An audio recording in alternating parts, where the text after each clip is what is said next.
relembrar algumas coisas para os irmãos acerca das nossas quintas-feiras. É que a gente começou uma série já tem meses, e essa série, ela se chama Os Vocábulos de Deus. Uma série que eu estou fazendo com vocês, baseada num livro, Os Vocábulos de Deus, do J. Packer. E qual é a finalidade, o propósito dessa série? Às vezes, irmãos, na leitura da Bíblia, a gente se depara com alguns termos que eles trazem um profundo significado teológico, um profundo significado espiritual. E às vezes a gente se depara com esse termo e a gente se pergunta o que isso significa? Como é que esse termo deve ser entendido à luz das Escrituras? Amém? Então essa é a finalidade desses nossos estudos aqui nas quintas-feiras. Então nós estudamos vários temas. Se eu não me engano, esse já é o nosso 22º encontro, se eu não me engano. E a gente vai trabalhando essas palavras aqui, esses termos aqui, que vai nos ajudar a, quando a gente estiver lendo a Bíblia, a gente olhar aquela palavra lá e falar assim: eu sei que palavra é essa, eu sei o que ela significa, porque a gente já estudou sobre ela. Amém? Mas só que como de costume, irmãos, vamos orar aqui rapidamente, para que o Senhor nos abençoe no nosso estudo de hoje. Amém? Querido Deus e nosso Pai, queremos te agradecer por essa oportunidade de estudarmos a tua santa palavra. Pedimos essa noite entendimento por meio do teu Espírito, para que eu possa expor a tua palavra com fidelidade e para que meus irmãos também possam aprender, Senhor, e junto nós sejamos edificados nela. É isso que eu oro, Senhor, e peço a bênção de Cristo essa noite, em nome de Jesus. Amém. Amém? Então, irmãos, o tema do nosso estudo de hoje, nós vamos falar sobre mortificação, certo? Mortificação. E logo, já de entrada, porque geralmente quando a gente trabalha ao longo dos nossos estudos, eu faço uma introdução, né? E a gente entra propriamente no assunto, e depois eu faço trago um conceito, uma definição do que propriamente seja o tema. Mas hoje, irmãos, vou fazer diferente. Hoje, já de início, eu já vou trazer o que significa mortificação, certo? Qual é o conceito bíblico de mortificação? A gente pode entender, irmãos, mortificação da seguinte maneira: é quando a gente procura, irmãos, eliminar a atuação do pecado em nossas vidas por meio do poder do Espírito Santo. Amém? Então a gente procura eliminar a atuação do Espírito Santo, a atuação do pecado por meio da atuação do Espírito Santo. Em outras palavras, nós procuramos matar o pecado. Deu para entender? A gente procura matar o pecado, certo? Nós fazemos isso, a atuação do pecado, nós vamos procurar matá-lo na dependência do Espírito Santo. Amém? Esse seria um conceito básico de mortificação. Mas, irmãos, vamos aqui responder aqui algumas perguntas iniciais que eu trouxe para vocês.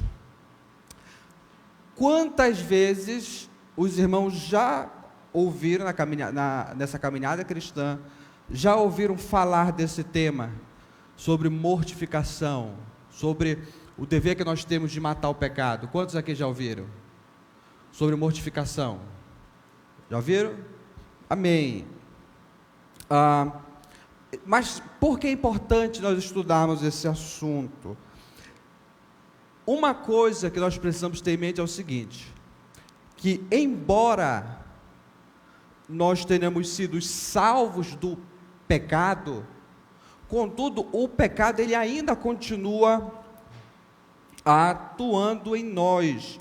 Ele não perdeu, por assim dizer, o seu poder sobre nós. Nós fomos salvos do pecado, mas ele ainda continua atuando, certo? Ele ainda é o inimigo que continua atuando. Então, por isso, irmãos, que certas atitudes, certas ações, elas são necessárias para a gente, como vigiar em oração. Obrigado.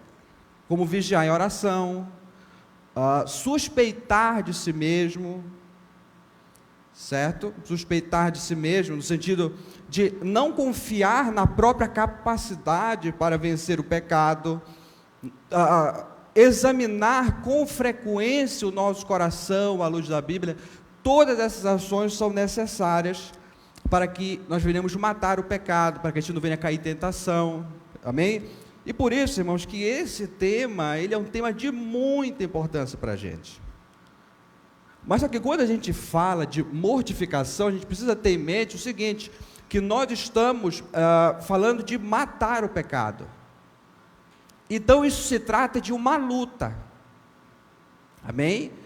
Isso se trata de uma luta, e é isso que nós precisamos lembrar, que como crentes, nós estamos numa luta constante. E quem são os nossos inimigos segundo a Bíblia? O mundo, o diabo e a carne, amém? E qual é o alvo da mortificação? Em quem, por assim dizer, a mortificação ela vai focar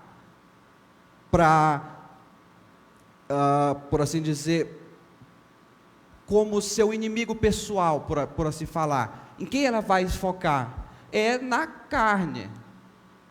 Bem, a mortificação ela vai focar na carne. E carne aqui, uma coisa a gente fala, carne, não está falando do nosso corpo físico, mas está falando da nossa natureza pecaminosa, daquele princípio que atua em nós, que nos leva não somente a pecar, mas também a desejar a pecar, certo? Nós não somente pecamos, mas nós desejamos pecar.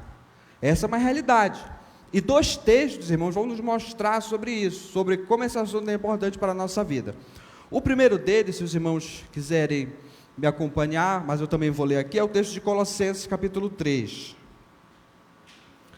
Certo? Colossenses capítulo 3. Capítulo 3, verso 5.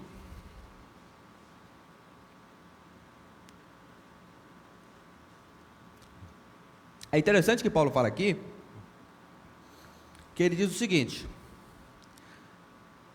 a parte A do verso 5, portanto, eliminai vossas inclinações carnais, ou portanto, mortificai vossas inclinações carnais, ou matem o pecado. O contexto do que Paulo cita aqui, dessa passagem, é o seguinte, que o privilégio que nós recebemos de Cristo torna obrigatória a mortificação. O privilégio que a gente recebe de Cristo torna obrigatória o dever de matar o pecado. Então, aquilo que Paulo disse, ele pode ser resumido da seguinte maneira, irmãos. Olha, já que nós somos participantes da vida ressurreta de Cristo, já que nós somos cidadãos dos céus, cujos olhos agora estão nas regiões celestiais, já que nós não estamos debaixo da ira de Deus, mas nós fomos adotados por eles e somos herdeiros da glória por vir, nós devemos necessariamente andar de acordo com essa nova posição que nós temos em Cristo. Exatamente isso que o capítulo 3, verso 1 a 4, ele vai nos ensinar. Em outras palavras, irmãos, nós precisamos ser agora o que nós somos em Cristo, ou nós devemos viver agora de acordo com o que nós somos em Cristo, e não de acordo com o que nós éramos antes, ou em outras palavras, que nós sermos agora o que nós somos em Cristo, e não o que éramos antes. Nós sermos isso, implica necessariamente matar o pecado, ou como o apóstolo Paulo vai falar para a gente, portanto, eliminai vossas inclinações carnais, amém? O segundo texto, irmãos, está em Romanos capítulo 8, verso 13, eu vou fazendo logo a leitura enquanto os irmãos vão abrindo aqui. O apóstolo Paulo, do texto de Romanos, ele diz assim: porque se viverdes segundo a carne, morrereis, mas se pelo Espírito mortificardes as práticas do corpo, vivereis. O texto, Romanos 8, verso 13, o texto, irmãos, ele diz assim: se pelo Espírito mortificardes as práticas do corpo, vivereis. O Novo Testamento, ele foi escrito em grego, certo? E, assim como na língua portuguesa, a língua grega tem a sua gramática, tem questão de tempo verbal, e etc, etc.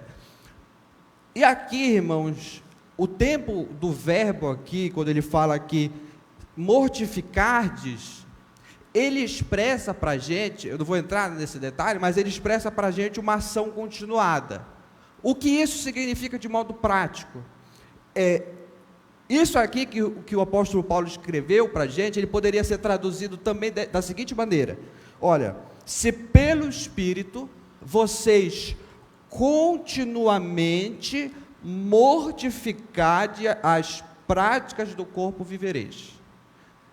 Então ele está falando aqui, olha, é uma ação continuada. Eu não vou mortificar apenas uma vez, mas vou mortificar várias vezes, continuamente, até o fim da vida. E olha aqui que no verso 13 do capítulo 8, ele diz assim, olha, que no final ele termina falando: vivereis. Se vocês mortificarem um pecado, vocês vão viver.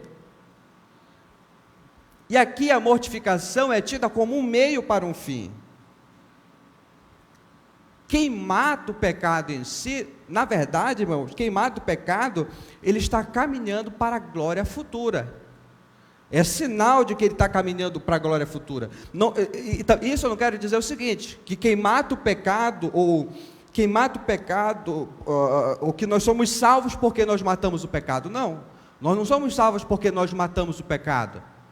Nós somos salvos única e exclusivamente pela fé naquilo que Cristo fez por nós na cruz do Calvário. No entanto, irmãos, a fé verdadeira, ela tem as suas operações. E a mortificação é uma delas. Amém? Ela é uma daquelas obras por meio do qual o Tiago fala que a fé sem obras é morta. Amém? Por meio da qual a fé sem obras é morta. Tiago não fala isso lá no capítulo 2 da sua carta? Fé sem obras é morta? Pois é, mortificação é uma dessas obras. Então, eu não sou salvo pela mortificação, sou salvo pela fé em Cristo. Mas a fé verdadeira, ela tem obras. Amém? E a mortificação é uma delas. Então, irmãos, o pensamento de Paulo, ele poderia ser resumido assim: se nós quisermos estar seguros da nossa eleição e chamado, se nós quisermos mostrar que a nossa fé é verdadeira, se nós quisermos chegar ao nosso destino com Cristo, nós devemos matar o pecado. Devemos matar o pecado em nós. Um teólogo do século XVII, chamado John Owen, ele disse o seguinte: olha, aquele que em seu caminho não aniquila o pecado, não está dando passos em direção ao final de sua jornada, que é a glória futura.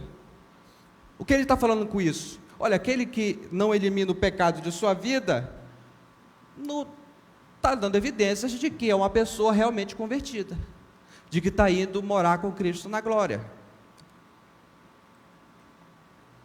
Amém? E quando a gente percebe, irmãos, quando a gente estuda um pouco mais sobre esse tema, nós percebemos, irmãos, que a gente dá pouquíssima importância a ele. Talvez seja muito raro nós considerarmos esse dever que nós temos de matar o pecado diariamente. Amém? Por quê? Porque talvez, irmãos, nós tenhamos uma visão muito superficial da vida cristã. Certo? Nós temos uma visão talvez uma compreensão muito baixa de Deus. Aquele Deus que tolera pecado. Entende? Aquele Deus que passa a mão na nossa cabeça se nós continuarmos no pecado. Aí a gente fala assim, mas eu estou no tempo da graça. O Deus da graça é o Deus de amor. Duas citações do Novo Testamento. Uma foi o pecado de Ananias e Safira. Foram mortos porque mentiram. Aquele pecado provocou temor na igreja. O pecado contra Deus, e Deus os puniu com a morte. Aí vocês podem falar, mas foi um caso isolado. E quando Herodes se exaltou a ponto de se intitular como Deus no livro de Atos, e como Deus o feriu com a história conta que foi com uma doença mortal, e a Bíblia descreve que ele foi comido de vermes. Aí a gente pensa assim, olha, mas não é o Deus de amor que fez isso? Então a nossa compreensão de Deus acaba sendo muito baixa, de modo que nós acabamos por tolerar o pecado. E a nossa compreensão baixa de Deus, irmãos, vai levar também a uma compreensão de nós mesmos.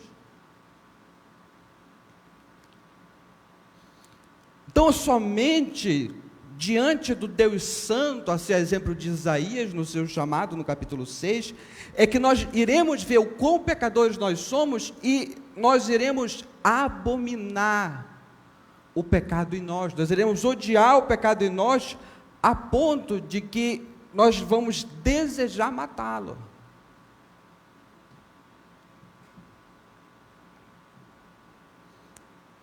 Então, irmãos, se nós não nos examinarmos à luz da revelação de Deus nas Escrituras, se nós não fizermos isso, dificilmente nós teremos consciência de pecado.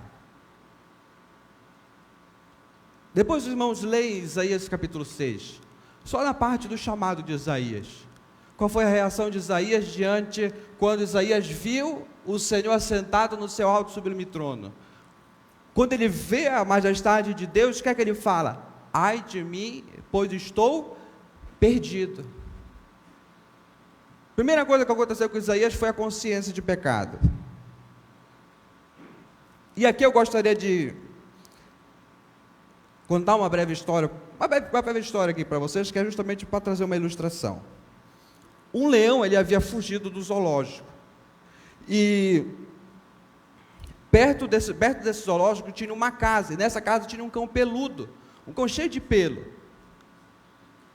E esse leão, ele pegou e tomou o lugar desse cachorro, e ele ficava do lado de uma poltrona, em cima de um tapete, ficava do lado de uma poltrona, e ficou lá imóvel, inerte.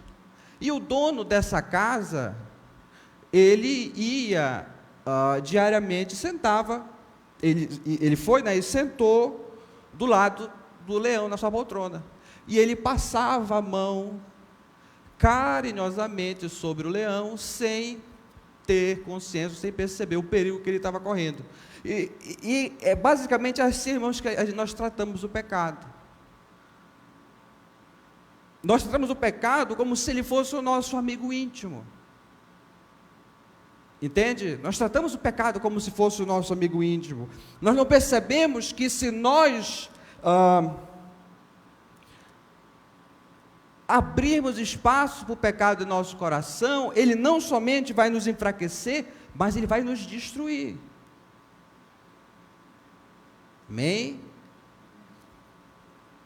Então, tenham isso em mente, mortificar o pecado é uma luta constante que vai durar a vida inteira. Mortificar o pecado é guerra, e existem 4 passos, irmãos, se a gente quiser ganhar a batalha. O primeiro passo, irmãos, é que a gente precisa conhecer o nosso inimigo. Nós precisamos saber contra quem nós estamos lutando. E nós não estamos lutando somente contra nossas práticas pecaminosas. O nosso problema, ele é mais fundo, por assim falar. Nós estamos lutando, irmãos, contra a nossa natureza pecaminosa. Sabe aquela natureza que nós herdamos de Adão na queda, aquela natureza que nós herdamos do nosso primeiro pai? Pois é ela que nos leva a uma cega oposição contra Deus. E sobre essa natureza, olha o que a Bíblia fala sobre a mente que é dominada por esse princípio, a mente que é dominada por uma natureza carnal. Olha só, Romanos 8, verso 7. A mentalidade do pecado é inimiga de Deus. Por que é inimiga? Pois não está sujeita à lei de Deus e nem pode estar. A mentalidade do pecado, da carne, é inimiga de Deus, pois não está sujeita à lei de Deus e nem pode estar. E é exatamente essa natureza pecaminosa que está presente em todo ser humano. Todo ser humano, sem exceção, é que dá origem às práticas pecaminosas. E a sede, o local onde a nossa natureza pecaminosa ela reside, é o nosso coração. É por isso que Jesus fala em Marcos 7, porque é do coração que provém os maus pensamentos, imoralidade, cobiça, prostituição, adultérios, homicídios. É do nosso coração que provém, é da nossa natureza caída que provém. Então tudo isso, irmãos, ser dependente de Deus, ter comunhão com Deus, adorar a Deus, a ser grato a Deus, obedecer a Deus, tudo isso é abominável a uma mente que é dominada ou controlada por essa natureza pecaminosa. Amém? E um incrédulo, ele é alguém que é escravizado por essa mentalidade. É alguém que já teve seu coração conquistado. E é exatamente isso que acontece com aquelas pessoas que não se converteram. E é exatamente, agora o oposto acontece com quem se converte. E aqui eu estou falando do verdadeiro convertido, irmãos, não estou falando do falso. Porque um convertido verdadeiro, ele passa a tomar a Cristo como seu Senhor e exemplo. Amém? Uma pessoa que se converteu de verdade, ela toma Cristo agora como seu modelo de vida. Antes ela se opunha a Deus, agora ela não se opõe mais. Por quê? Porque o seu coração ele foi conquistado pelo Espírito de Cristo. E nesse caso, irmãos, aqui, o que é que ocorre aqui? Há uma mudança radical. Há mudança na mente, que é esse o conceito de arrependimento. Há o abandono da velha natureza, ou do velho homem, conforme a Bíblia também descreve. Há uma renúncia do pecado. E o desejo que o pecado ele morra. Mas mesmo ocorrendo tudo isso, irmãos, mesmo ocorrendo essa transformação na vida de quem se converte, mesmo ocorrendo tudo isso, nós descobrimos que o pecado ainda continua atuando em nós. Nós descobrimos que ele ainda não perdeu as suas forças, ele ainda continua se opondo a nós, distorcendo em maior ou menor grau a nossa tentativa de obedecer a Deus. Então a gente se vê numa luta constante contra nós mesmos. O nosso inimigo, o nosso pior inimigo, irmãos, não está fora de nós. O nosso pior inimigo está dentro de nós mesmos. Porque o crente verdadeiro, segundo Mateus capítulo 5, ele deve desejar ser perfeito, como é perfeito o seu Pai Celestial. Mas ao mesmo tempo ele encontra uma barreira de que ele não consegue. Então ele se vê obrigado ou forçado a clamar como Paulo, que disse: pois não faço o bem que quero, mas o mal que não quero. Portanto, se não faço o que não quero, já não sou eu quem faz, mas o pecado que habita em mim. Então, mesmo nós tendo sido salvos do pecado, a gente vê que ele continua lutando contra nós, e a única maneira de vencê-lo é por meio da mortificação. Amém? Então esse é o nosso inimigo, a nossa natureza pecaminosa. A natureza pecaminosa é o que dá origem aos nossos pecados, às nossas práticas pecaminosas. É por isso que a primeira coisa que o Espírito Santo ele trabalha em nós, ele muda em nós imediatamente, é a nossa natureza. Amém? A primeira coisa que o Espírito Santo muda é a nossa natureza. Eu não vou entrar em detalhes disso, porque isso aqui a gente estudou na nossa aula sobre regeneração, certo?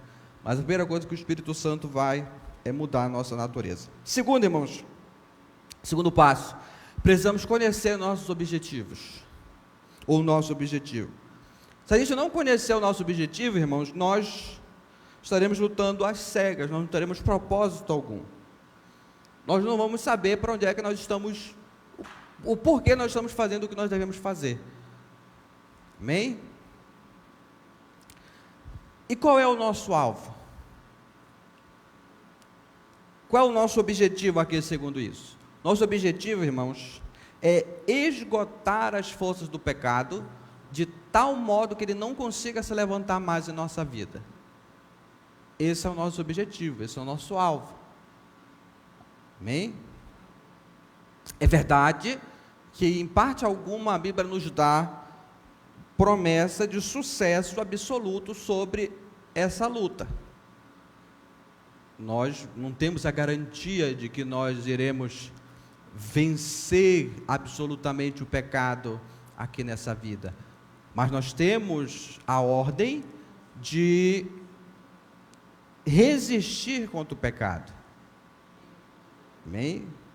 Nós temos ordem de atacar aquilo que nos inclina e abandonar todos os hábitos que, por meio do qual a presença do pecado é reconhecida em nossas vidas.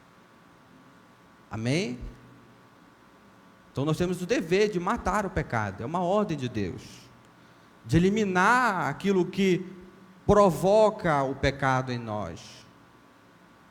Certo?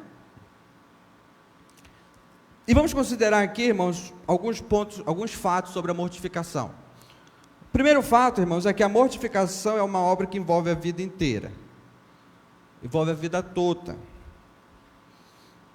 O que isso quer dizer? Isso quer dizer que o pecado ele não morrerá se ele não for constantemente atacado, ou se ele não for constantemente enfraquecido. John Owen, aquele teólogo que eu citei agora, ele diz, olha, poupe-o e ele curará suas próprias feridas e recuperará suas forças. Irmãos, enquanto isso acontece, as consequências são terríveis, como a própria Bíblia e a história da igreja nos ensinam. O segundo fato, irmãos, é que a mortificação é uma disciplina dolorosa. Sabe os nossos hábitos pecaminosos? Aqueles pecados que nós conservamos em nossas vidas, mesmo depois de convertidos, eles estão tão enraizados em nós, eles estão tão impregnados em nós, que tentar destruí-los é comparado na Bíblia a como se fosse igual a decepar a própria mão ou arrancar o próprio olho. Por isso que Jesus ele disse, se o teu olho direito te faz tropeçar, arranque-o e jogue fora, pois é melhor para ti perder um dos teus membros do que ter todo o corpo lançado no inferno. Se a tua mão direita te faz tropeçar, corta e joga fora, pois é melhor para ti perder um dos teus membros do que todo o corpo para ti. Então é uma disciplina dolorosa. Mas o terceiro fato, irmãos, é que a mortificação é uma disciplina eficaz, apesar de ser dolorosa. É uma disciplina que traz satisfação. Por quê, irmãos? Olha só, faz parte de toda experiência cristã, uma experiência saudável, desfrutar de um constante livramento do pecado. Por quê? Porque por meio da mortificação, a força do pecado ela está sendo drenada, ela está sendo esgotada de nossas vidas. E poucas coisas dão tanta alegria a um cristão verdadeiro do que saber que aqueles pecados que antes o dominavam, agora são vencidos pelo poder do Espírito Santo. Amém? Poucas coisas dão alegria aos crentes do que saber que aqueles pecados que antes dominavam a sua vida, agora são vencidos pelo poder do Espírito Santo. Amém? Esse foi o nosso segundo passo. Precisamos conhecer o nosso objetivo. Nosso objetivo é enfraquecer o pecado, matar o pecado, certo? Para que ele não tenha forças para se levantar na nossa vida.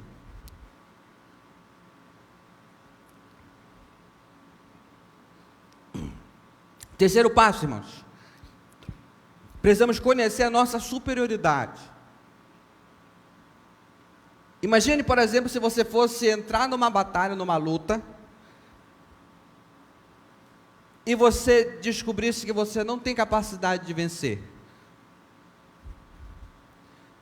Você ia lutar em vão, você não tem nenhuma capacidade de vencer. Você ficaria encorajado? Se você fosse entrar numa batalha e não fosse te dado uma promessa de vitória, não ia ficar encorajado, né? Entrar para perder? Pois é, esse tipo de pessimismo está proibido ao cristão. Por que está proibido ao cristão? Porque em Deus, irmãos, nós temos a vitória sobre o pecado. Amém? Em Deus nós temos a vitória sobre o pecado. Por quê? Olha só que interessante. Porque o Espírito Santo, ele nos une a Cristo por meio da fé. Certo? O Espírito Santo nos une a Cristo por meio da fé. Cristo venceu o pecado na cruz.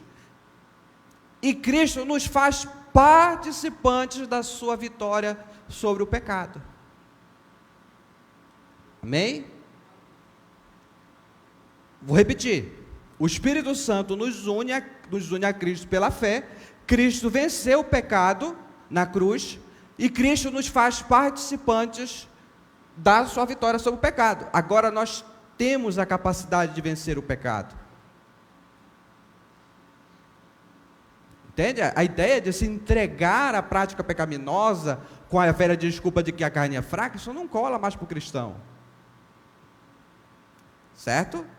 Porque agora nós fomos feitos participantes da vitória de Cristo. É por isso que Pedro diz o seguinte, 1 de Pedro capítulo 4, verso 1 a 2. Portanto, uma vez que Cristo sofreu na carne, armai-vos também desse mesmo pensamento, pois aquele que sofreu na carne já está livre do pecado.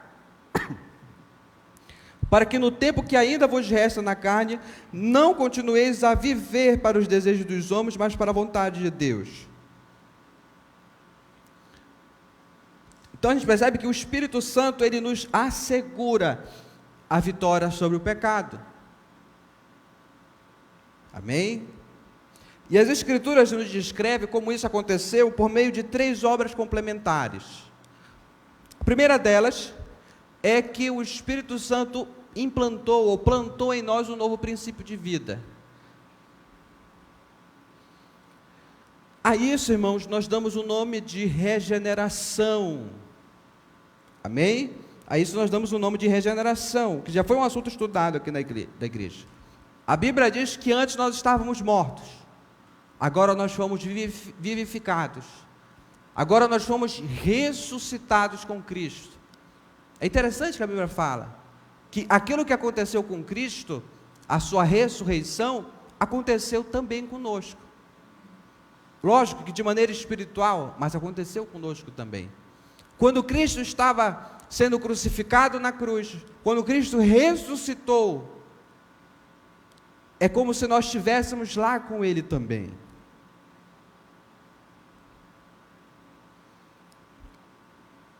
Esse princípio, nós nascemos de novo. Esse princípio também nós podemos chamar de a nossa nova natureza. Ou aquilo que a Bíblia chama de que nós somos agora novas criaturas. Tiago 1,18, segundo sua vontade, Ele nos gerou pela palavra da verdade, para que fôssemos como as primícias, ou os primeiros frutos de suas criaturas. 1 João 5,18, sabemos que todo aquele que é nascido de Deus, não vive pecando, pelo contrário, aquele que nasceu de Deus o guarda, e o maligno não o toca. Então você consegue perceber aqui, irmãos, o que nós estamos falando? Sobre o que o Espírito Santo fez em nós. Ele colocou um novo coração, cumprindo a promessa de Ezequiel 36. Fomos transformados em novas criaturas, por causa dessa ação sobrenatural.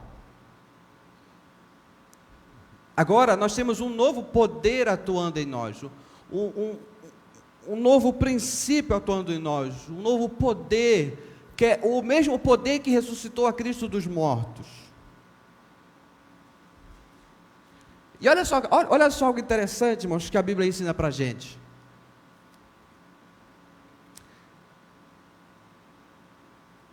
Deus usou o seu poder para ressuscitar Cristo dos mortos. Amém? Deus usou o seu poder para ressuscitar Cristo dos mortos. E aqui que entra algo bem interessante. Esse mesmo poder, ele está ao nosso favor para nós lutarmos contra o pecado. É isso que significa ter o poder da ressurreição ao nosso favor. O poder que Deus usou para ressuscitar Cristo dos mortos está ao nosso favor. Então é com Ele que nós lutamos contra o pecado. Então o pecado, ele passa a ser algo que, pelo fato de nós termos sermos transformados em novas criaturas, o pecado, ele passa a ser algo odioso a nós. Essa nova natureza que nós recebemos de Cristo, ela sente prazer na lei de Deus, sente prazer em meditar a lei de Deus, certo? Sente prazer. Não que a antiga natureza tenha assumido, a nossa antiga natureza, ela ainda continua presente. No entanto, irmãos, a gente tem a promessa de que um dia ela será totalmente aniquilada, um dia ela será totalmente destruída. Ela não vai estar mais presente. No entanto, enquanto nós ainda estivermos nessa vida, ela ainda vai tentar, ainda vai continuar lutando contra nós, com o intuito de recuperar o seu domínio. Mas ela tem a sua promessa de destruição garantida. Então é por isso que pecar habitualmente não faz parte da vida do cristão. O problema do cristão verdadeiro, ele não consegue pecar mais de todo o coração. Não consegue pecar em paz. É isso mesmo. A segunda obra do Espírito é que o Espírito Santo, ele acerta um golpe fatal no pecado. Ele dá um golpe mortal. É esse o objetivo da justificação e da regeneração. Paulo diz que a nossa velha natureza humana, que foi crucificada com ele, para que o corpo sujeito ao pecado fosse destruído, a fim de não servirmos mais o pecado. Em outras palavras, por causa da obra de Cristo, da nossa união com Ele, o pecado, ele recebe um golpe de tal maneira que ele não consegue se recuperar. Amém? Ele não consegue se recuperar. Seu poder, ele foi totalmente quebrado de nós, ainda que ele continue atuando, mas ele foi quebrado. Nós não estamos mais debaixo do domínio do pecado, ou estamos debaixo do domínio. O pecado, ele não nos domina mais. É isso que Romanos 6 ele nos ensina. E a segunda obra é que o Espírito Santo veio habitar em nossos corações. Nós não somente temos a obra de Cristo ao nosso favor, mas nós temos a presença do Espírito em nós. É o Espírito que comunica a sua vida a nós. É Ele que faz com que a semente que Ele plantou em nós cresça, dê frutos. Amém? É Ele quem dá entendimento da palavra, Ele que nos ajuda a obedecer, é Ele quem faz com que nós desejemos e saibamos como aplicar a palavra de Deus na nossa vida diária. E é somente pelo poder do Espírito Santo que o pecado ele pode ser mortificado, porque é somente Ele que vai nos fazer desejosos dessa difícil tarefa. E o quarto e último passo é que nós precisamos saber como usar os nossos recursos. O que isso quer dizer, irmãos?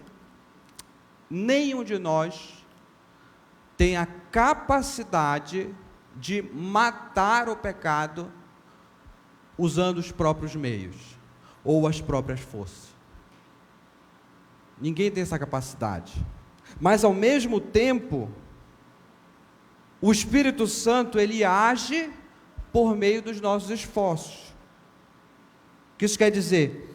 Quer dizer que quando nós nos empenhamos, nos esforçamos para matar o pecado, para mortificar o pecado em nossas vidas, o Espírito Santo ele abençoa os nossos esforços. Amém? Agora, se nós formos relaxados contra o pecado, ele não vai abençoar. O Espírito Santo ele não abençoa o nosso relaxamento. Então, se nós não resistirmos contra o pecado, se nós consumirmos coisas que nós não deveríamos, se nós nos entregarmos ao pecado e não lutarmos contra o pecado, nós vamos ser entregues a ele. Amém? Nós vamos ser entregues a ele. E olha só, 3 regrinhas aqui elas são importantes para a gente. A primeira regra, irmãos, é que nós precisamos crescer espiritualmente. A primeira regra é que nós precisamos crescer espiritualmente. Isso quer dizer, irmãos, que crescer em santidade é um grande meio para mortificar o pecado. Eu quero matar o pecado? Devo crescer em santidade.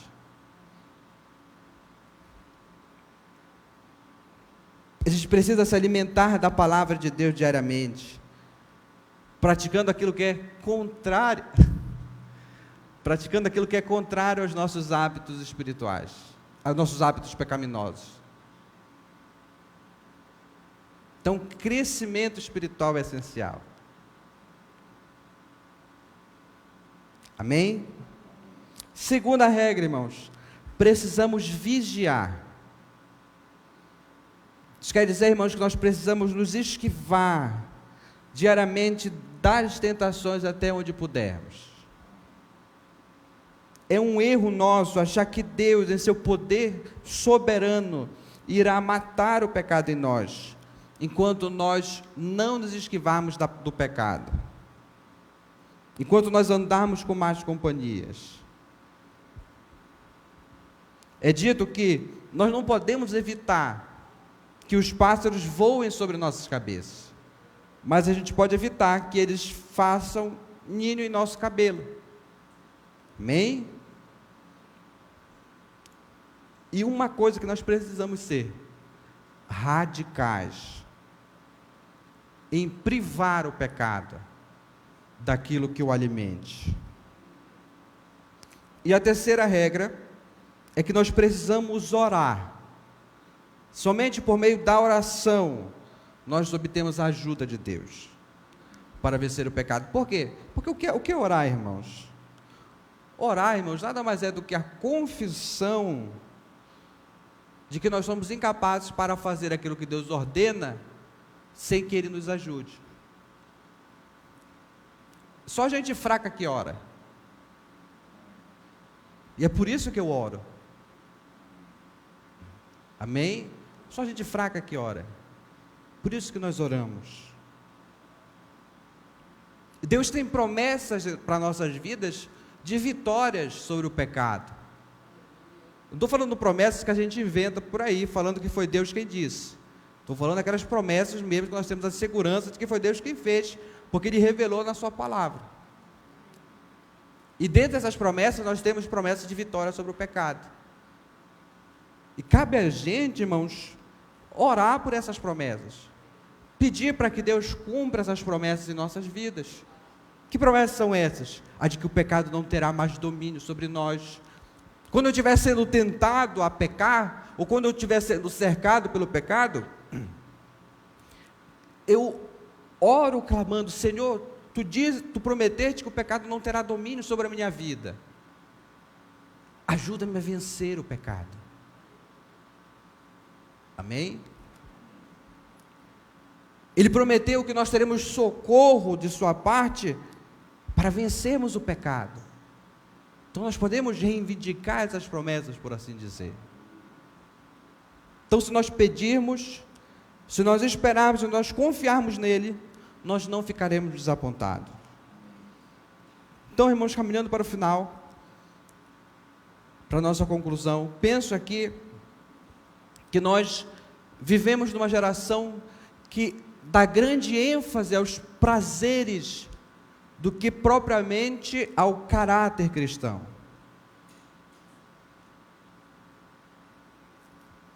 A busca pela autossatisfação, ela acaba vindo em primeiro lugar. Infelizmente, esse mal acabou chegando dentro da própria igreja.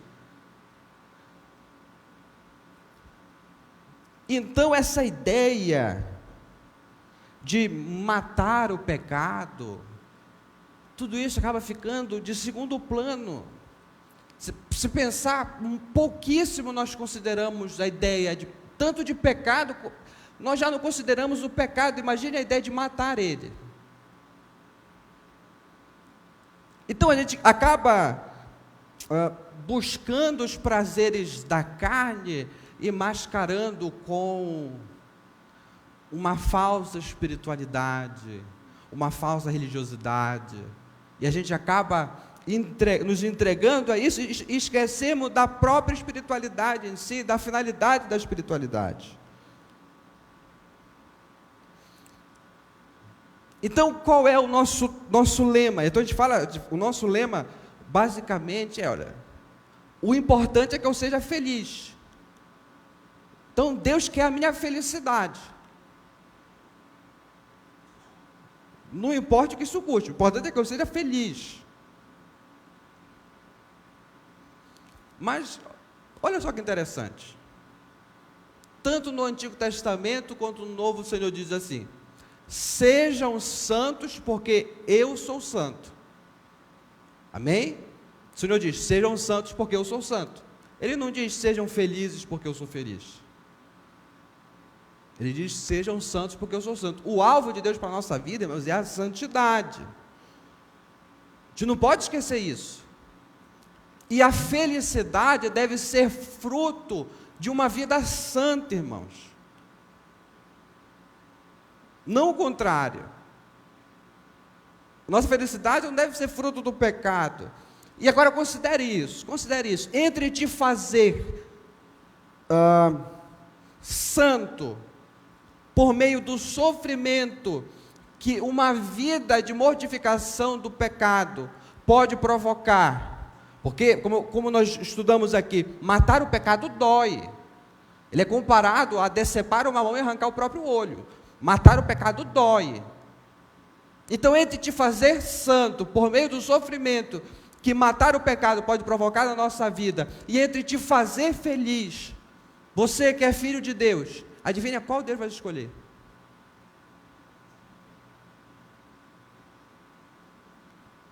E é muito fácil, irmão, nós esquecemos o alvo de Deus para a nossa vida. É muito fácil. Todo dia nós somos tentados a esquecer isso.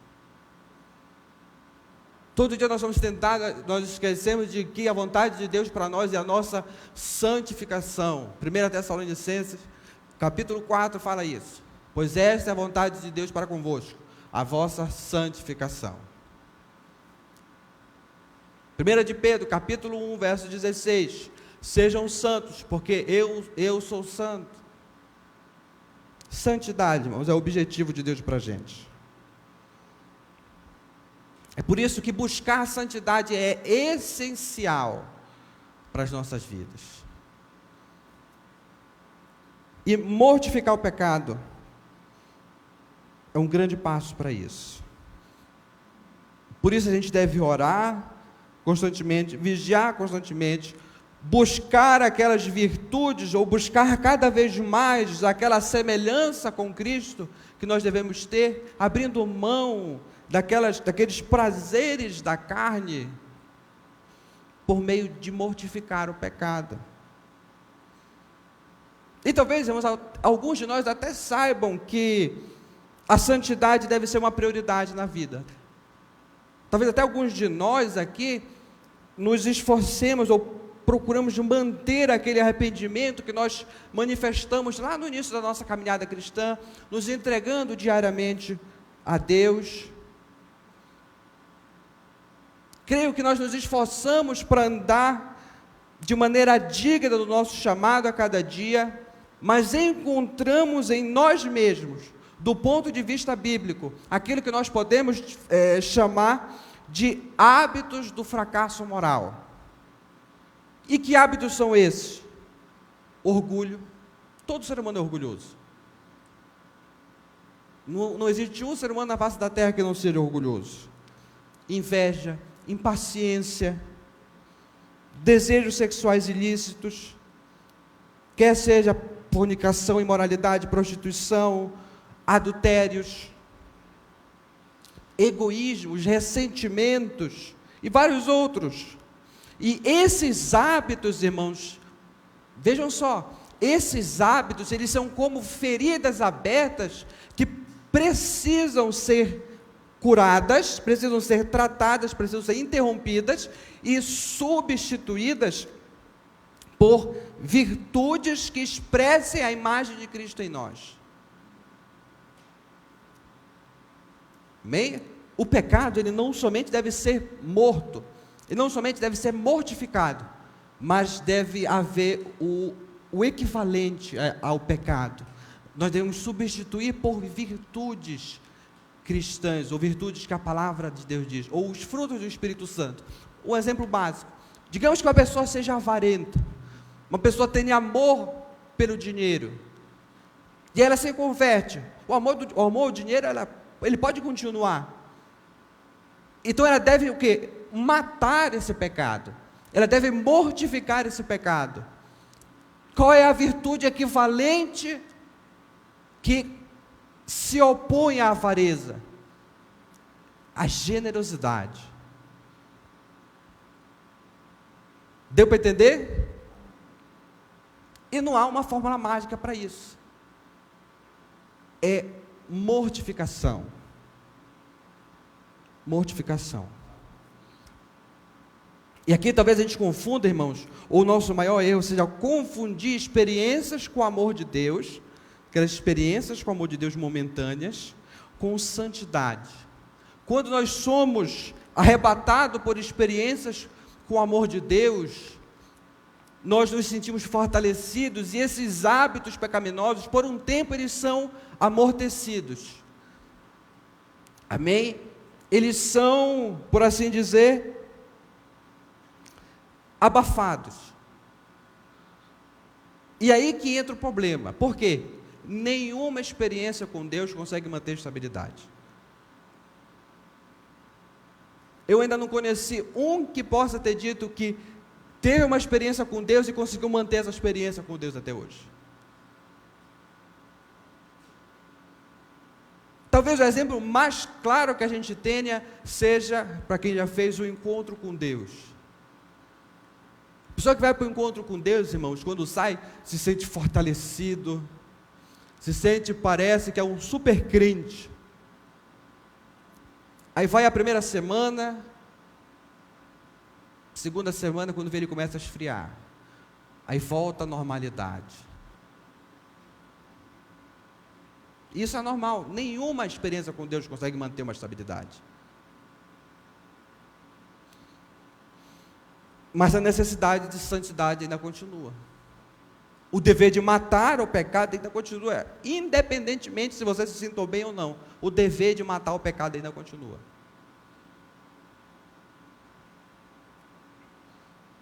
E como é que a gente pode fazer isso? Conhecendo a nós mesmos, a nossa condição de pecadores. É uma maneira de nós iniciarmos esse processo de mortificação, nos autodisciplinando diariamente, espiritualmente, vigiando a nós mesmos, orando, motivado pela desconfiança de si. Irmãos, Deus ele não confia em nós. Por que nós iremos confiar?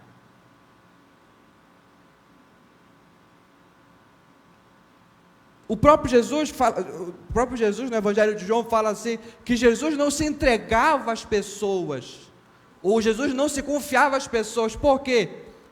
Porque Jesus bem sabia como era o ser humano. Então essa ideia de que Deus confia na gente, isso é falso, irmãos, não é bíblico. Então, e nós mesmos não devemos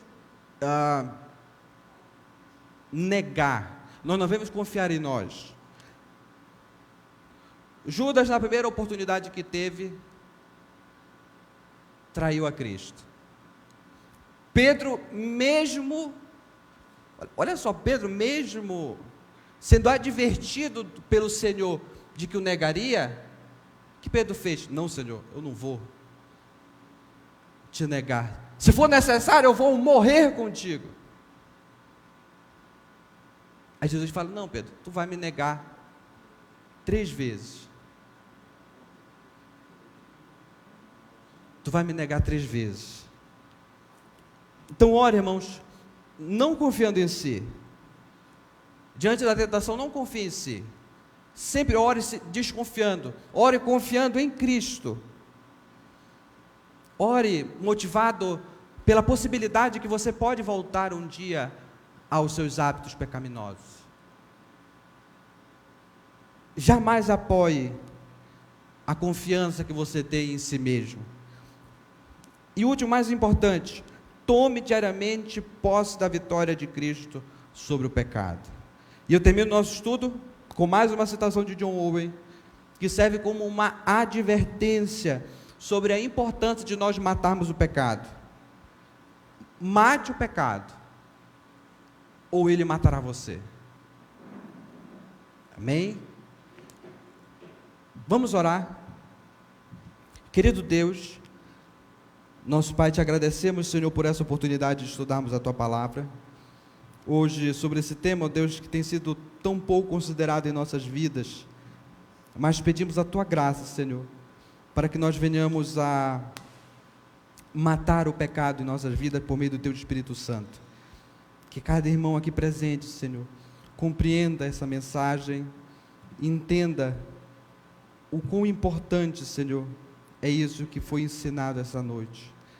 Nos ajude, Pai amado, a mortificar o pecado, mas sempre na dependência do Teu Espírito e nunca confiando em nós mesmos. É isso que nós oramos e te agradecemos em nome de Jesus. Amém. Amém, irmãos?